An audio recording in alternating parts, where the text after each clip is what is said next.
How to generate a cPanel backup and send it to FTP server. Log into your cPanel account and you will be on this page.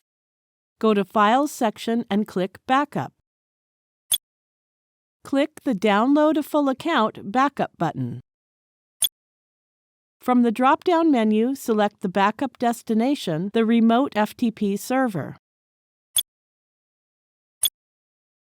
If you don't want to receive the notification of completion of the backup, click the Options button.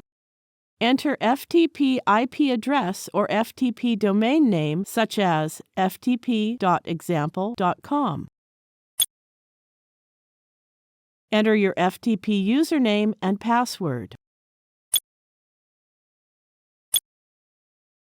Enter port number 21 or another FTP port. Enter remote directory like /home/username/backup folder.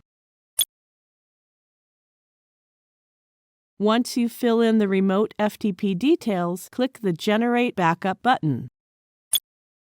That's it! We have successfully generated a backup and sent it to the FTP server. Thank you for watching.